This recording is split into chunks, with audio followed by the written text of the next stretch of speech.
Good morning people. This is Hemant Kumar, teacher of anthropology and political expert. आज हम living relationship में रहने वाले उन तमाम लोगों से मेरा बहुत बड़ी अपील है और उन समस्त माता पिताओं से मेरी अपील है कि जो लोग भी, जो स्टूडेंट, जो लोग, जो लड़के लड़कियां, चाहे कोई भी लोग हो, जो लोग लिविंग रिलेशनशिप में रह रहे हैं, उन लोगों को किन बातों का मुख्य ध्यान रखना चाहिए। लिविंग रिलेशनशिप पे बात करना मुझे इसलिए ज़रूरत पड़ गया है क्योंकि हाल ही में एक झारखंड का मुर्गा काटने वाला व्यक्ति अपनी गर्लफ्रेंड को 50 टुकड़ों में काट दिया। उसी तरह जो एक ब्लॉगर थी माया गोगोई, उसके बॉयफ्रेंड ने उसको 36 हिस्सों में काट दिया। उसके पहले जब हम देखते हैं कि जो महालक्ष्मी मर्डर केस था बेंगलुरु का, उसमें भी हमने देखा कि उसके बॉयफ्रेंड ने उसे 59 हिस्सों में काटकर फ्रिज में रख दिया। उसके पहले हम साक्षी मर्डर केस, श्रद्धा, निकिता, अंकिता भंडारी, शिवानी, मानसी, नैना, प्रिया, दीक्षा, बबली, वर्षा, खुशी, रिया, तनिष्का, नीतू और टीना जैसे तमाम लड़कियों के बॉयफ्रेंड ने क्या किया कि उसे काट कर या तो फ्रिज में रखा या तो काट के उसको बॉक्स में रखा, ट्रॉली में रखा और ले जाकर जंगलों में फेंक दिया। इन सभी चीजों की वजह से भले ही हमारी उम्र, आप जो यंगस्टर है उनके साथ मिलता जुलता है, परंतु हमारी सोच आज की जो यंगस्टर जनरेशन है उससे काफी भिन्न है। लिविंग रिलेशनशिप पे मेरी इसीलिए इतनी मैं आक्रामक रहता हूं क्योंकि बीते कई वर्षों में हमने क्या देखा कि बॉयफ्रेंड ने काटकर उसे फेंक दिया या तो काट के उसे फ्रिज में रखा। इस बात से मैं इतना आहत हुआ कि इस पे मैंने पीछे भी कई वीडियो बना दिया, परंतु उस वीडियो को लेकर जो मेरे जान पहचान के हैं, जो फिलहाल लिविंग रिलेशनशिप में रहते हैं, उन लोगों ने सोचा कि ये मेरे ऊपर वीडियो बना रहा है और मेरे लिए ये सब चीजें कर रहा है। तो मैं उन लोगों को साफ तरीके से ये कह देता हूं कि मेरा आप लोगों से कोई पर्सनली दुश्मनी नहीं है। मैं कोई भी किसी रिलेशनशिप में रहे उसे मुझे कोई मतलब नहीं है। मेरे जो जानकारी में आएगा उसको मैं एक केस स्टडी के हिसाब से लेता हूं और उस बात को मैं पब्लिक के बीच में रखता हूं। तो जैसे मैंने पीछे इतनी लड़कियों का नाम रखा, उन सभी के साथ जो जो दुर्घटनाएं हुई उस विषय पे आज हमारी चर्चा है और ये काफी वीडियो लंबा हो जाएगा, इसलिए मैं इसको सीरीज में भाग में बांट दूंगा। तो आप सबको हर एक पार्ट को देखना पड़ेगा, तब जाके समझ में आएगा। अब पहले हम भारत की जो कानून व्यवस्था है, जो भारत की न्याय पद्धति है, उस विषय पे पहले हम चर्चा कर लेते हैं। भारत की पद्धति यह है कि जो सुप्रीम कोर्ट है उसने कहा है a long term on permanent arranged marriage where two people live together in an intimate relationship, usually without being married in India. Living relationships are not illegal and couple have certain right. Supreme court और जो बाकी कोर्टें हैं, high court हैं, district court है, सब ने ये कहा है कि लिविंग रिलेशनशिप में रहना कोई गुनाह भारत के लिए नहीं है। लिविंग रिलेशनशिप का एक राइट दिया गया है इस बेसिस पे कि लिविंग रिलेशनशिप में जो चीज पति और पत्नी कर सकता है वो चीज लिविंग रिलेशनशिप में रहने के वाले लोग कर सकते हैं। लिविंग रिलेशनशिप में रहने वाले व्यक्ति इंटीमेट कर सकते हैं। इंटीमेट समझते हैं कि सब लोग समझ गए हैं, परंतु मैं खुल के कह सकता हूं, सेक्स कर सकते हैं। जो भी सेक्स है, अप्राकृत सेक्स हो, ओरल सेक्स हो और विभिन्न तरह की जो सेक्स है वो रिलेशनशिप में रहने वाले लोग कर सकते हैं। लिविंग रिलेशनशिप में रहने वाले लोग। अब कोर्ट ने कुछ पहलू दिए हैं कि लिविंग रिलेशनशिप में रहने वाले लोग पंजीकृत कराएं, ऐसा जरूरत नहीं है। लिविंग रिलेशनशिप में जो लोग रह रहे हैं वो वो बिना माता पिता के बताए भी अगर रह रहे हैं और वो लोग पंजीकृत नहीं कराए तो इसमें कोई गुनाह की बात नहीं है। लिविंग रिलेशनशिप में रहने वाले लोग तलाक की कोई जरूरत नहीं है, चाहे वो लोग डाइवोर्स नहीं लेंगे तो भी काम चलेगा। एक टाइम के लिए इन लोगों को ये सोचना होगा कि हम कितने टाइम पीरियड के लिए लिविंग रिलेशनशिप में रह सकते हैं। जैसे 2 साल, 3 साल, 4 साल, 5 साल, 10 साल, 20 साल, मतलब लिविंग रिलेशनशिप में कितने दिन तक रह सकते हैं। उसके बाद इन लोगों को पति पत्नी का ही दर्जा बाहरी लोग दे सकता है। जो लोग लिविंग रिलेशनशिप में रह रहा है उसके लिए उसके दोस्त, फ्रेंड, बंधु, उसके जितने भी लोग हैं उसे पति पत्नी की तरह ही ट्रीट करेंगे, पति पत्नी ही मानेंगे।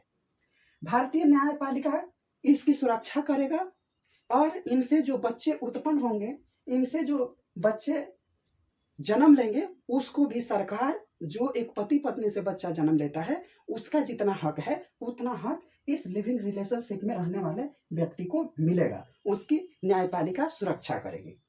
पति के द्वारा भरण पोषण के लिए जो लिविंग रिलेशनशिप में लड़की रह रही है उसका पति पत्नी की तरह ही पूरी जिम्मेदारी निभाएगा। ये रह गई हमारी कानूनी पहलू। हमने कानूनी पहलू पे चर्चा कर दिया है कि लिविंग रिलेशनशिप में रहने वाले व्यक्ति को लिए किन किन कानूनों का पालन करना चाहिए।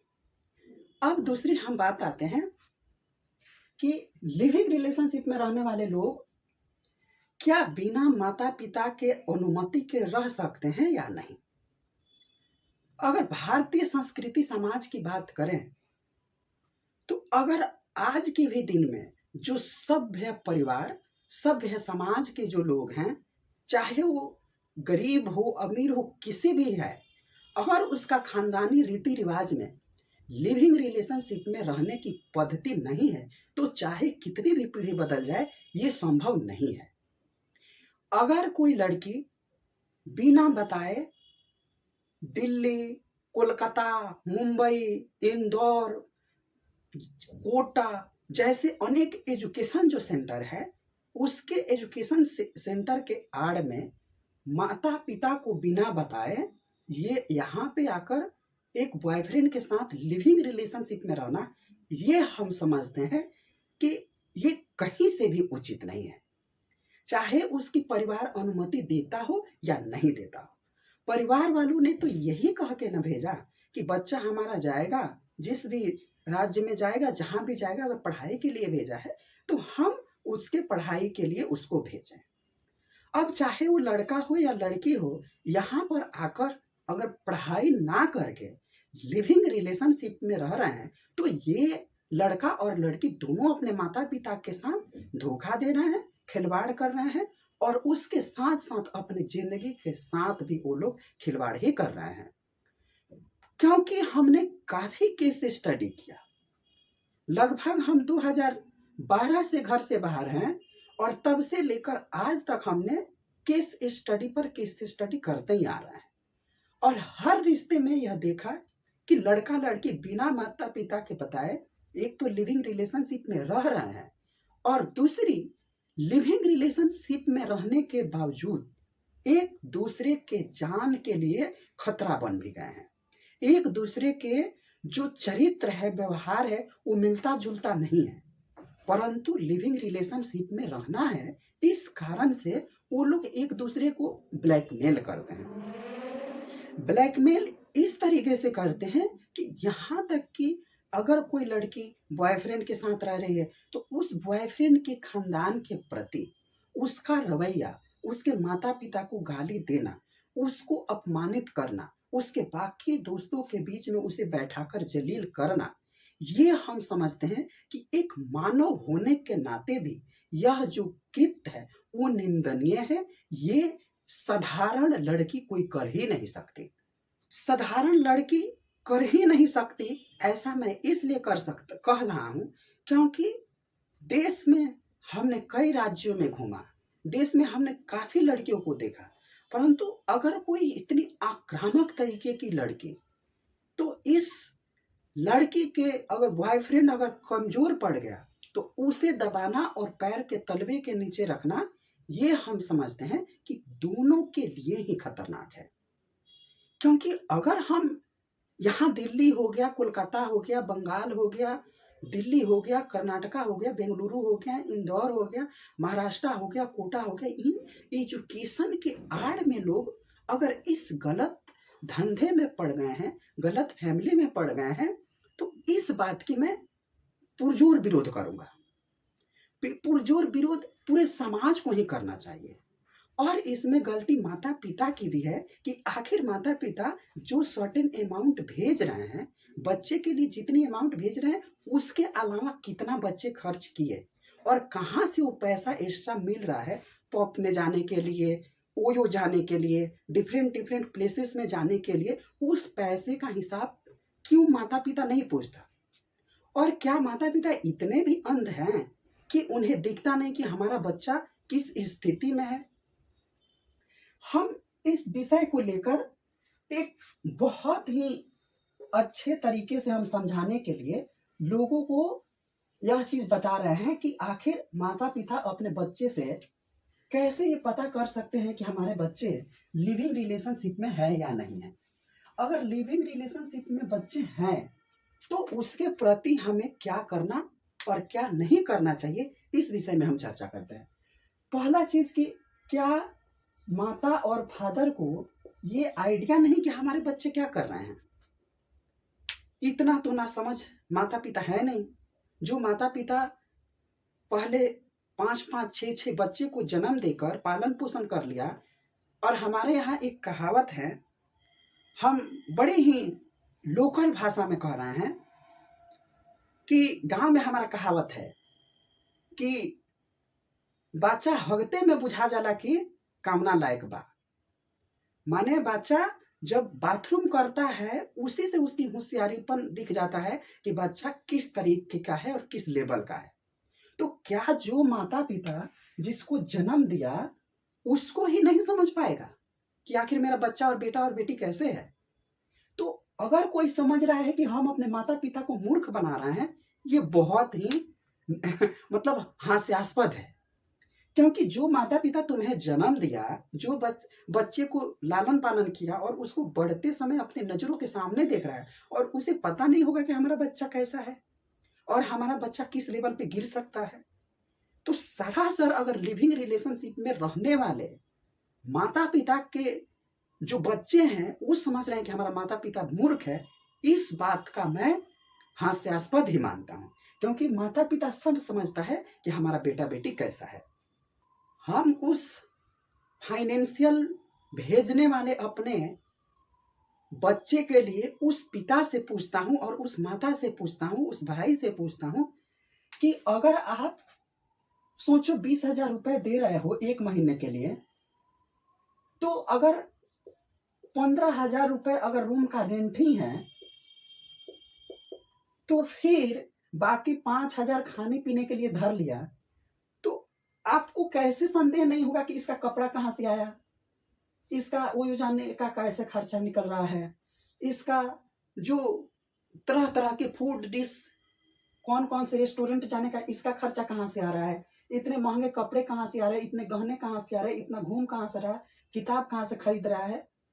इस बात का तो एक माता पिता को अंदाजा है। अगर हम गांव की बात करें तो 20,000 रुपए एक परिवार का, जिसमें 6-7 बच्चे हों और एक माता पिता हो, सास ससुर हो, उसको चलाने में महीने का 20,000 से कम ही लगता है। तो क्या उन माता पिता को पता नहीं कि हम जिस भी स्टेट में, जिस भी क्षेत्र में हम अपने बच्चे को पढ़ने के लिए भेज रहे हैं, तो उसका स्थिति क्या होगा। उस स्थिति का मद्देनजर हम रखते हुए ये कह सकते हैं कि माता पिता को इतना मूर्ख बनने की जरूरत नहीं है। अगर आपका बच्चा और बेटा बेटी आपको अगर मूर्ख बना रहा है तो उसमें आपकी ही भी गलती है। क्यों? क्योंकि अगर आपका बेटा और बेटी लिविंग रिलेशनशिप में है तो इसका पता आप खुद ही लगा सकते हैं। आपका बच्चा आपसे बात नहीं कर रहा, आपका बच्चा आपसे कोई मदद नहीं मांग रहा, आपका बच्चा आपके किसी भी बात से जो एग्री नहीं कर रहा, आपका बच्चा किसी फंक्शन में आपके घर नहीं आ रहा, आपका बच्चा आपसे बात करने के लिए नहीं सोच रहा, और ऐसी तमाम हरकतें होती हैं जिससे आदमी पहचान सकता है, माता-पिता इतने काबिल हैं कि वो पहचान सकते हैं कि हमारे बच्चे के किस बात के लिए इसकी परेशानी है। डिप्रेशन का शिकार आजकल बहुत लोग हो रहे हैं। तो डिप्रेशन के शिकार में हम एक ही चीज़ देखते हैं कि या तो लड़का डिप्रेस है या तो लड़की डिप्रेस है। और बेसिकली वही लोग डिप्रेस हैं जो लिविंग रिलेशनशिप में रह रहे हैं। लिविंग रिलेशनशिप ऐसा खतरनाक सिचुएशन बन गया है कि आज के समाज के लिए हम समझते हैं कि जो सुप्रीम कोर्ट ने गाइडलाइन दिया है उसको चेंज करने की जरूरत है। सुप्रीम कोर्ट को ये कहना चाहिए था कि जो लोग लिविंग रिलेशनशिप में रहते हैं, माता पिता को बिना बताए रहते हैं, उनका हम जिम्मेदारी नहीं लेंगे। और जो लिविंग रिलेशनशिप में रह रहा है उसकी खुद की ही जिम्मेदारी होगी कि वो आखिर क्यों ही लिविंग रिलेशनशिप में रह रहा है।